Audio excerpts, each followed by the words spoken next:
Hello friends, welcome to my channel. আমি আজকে recipe বানাইছি, সেটা হচ্ছে পটল দিয়ে চিংড়ি। পটল দিয়ে চিংড়ি তো এইভাবে বানাইলে অবশ্যই খেতে স্বাদ লাগে, তাই আমি বানাইলাম আজকে পটল চিংড়ি। তো আমি কড়াইতে দিয়ে দিছি সরিষার তেল, তারপরে দিয়ে দিছি অল্প লবণ দিয়ে তেলটাকে ভালোভাবে গরম করে নিছি, যাতে কড়াইতে লেগে না ধরে। লবণটা আমি তেলের মধ্যে দিয়ে দিই, তাহলে আর লেগে ধরে না। কড়াইতে যে কোনো বানাইলে লেগে ধরে না, সেই জন্য আমি লবণটা তেলে দিয়ে দিই। এখন আমি কেটে রাখা পটলটা তেলে দিয়ে দিলাম, তারপর অল্প হলুদ গুঁড়ি দিয়ে আমি পটলটাকে ভেজে নিব, হালকা করে ভেজে নিব। আমি পটলটাকে অল্প সময় ভাজবো, বেশি ভাজতে দিব না। বেশি ভাজতে গেলে আবার নরম হয়ে যাবে, গলে যাবে, আমি গলে যেতে দিব না। সেই জন্য আমি অল্প ভাজবো। পটল চিংড়ির রেসিপিটা খেতে অবশ্যই অসাধারণ লাগে, তাই আমি আজকে শেয়ার করলাম আপনাদের সাথে ভিডিওটা। পটলটা ভাজা হয়ে গেছে, এখন আমি এই পটলটাকে তুলে রাখবো।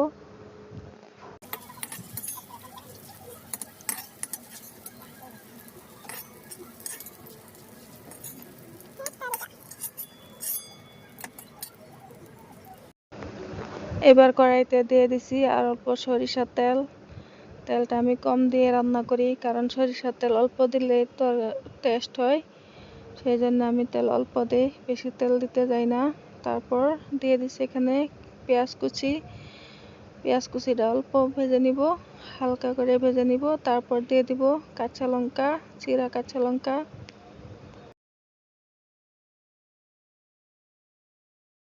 কাঁচা লঙ্কাটা আমি মাঝে দিয়ে চিড়ে রাখছি, দেখা যায় এইজন আস্তা কাঁচা লঙ্কা, কিন্তু না, আমি চিড়ে রাখছি মাঝে দিয়ে।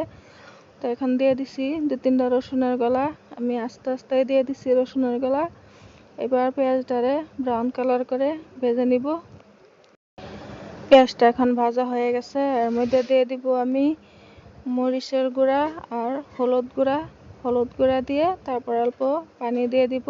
দিয়ে আমি এটাকে কষিয়ে নিব, মশলাটাকে কষিয়ে।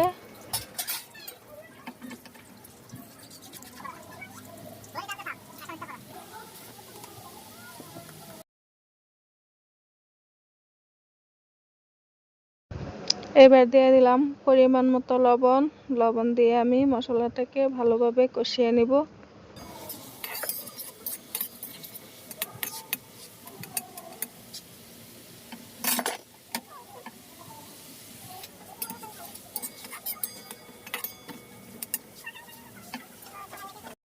মশলাটা কষা হয়ে গেছে, এবার দিয়ে দিব চিংড়িটা আমি আগেই ভেজে রেখেছিলাম।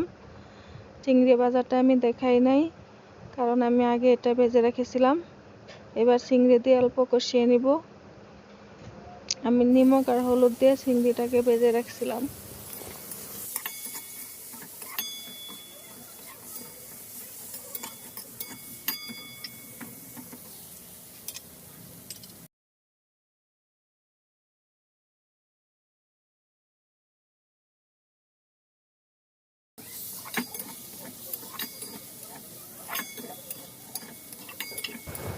এবার দিয়ে দিব ভেজে রাখা পটলটা দিয়ে অল্প সময় লাড়িয়ে সারিয়ে কষিয়ে নিব।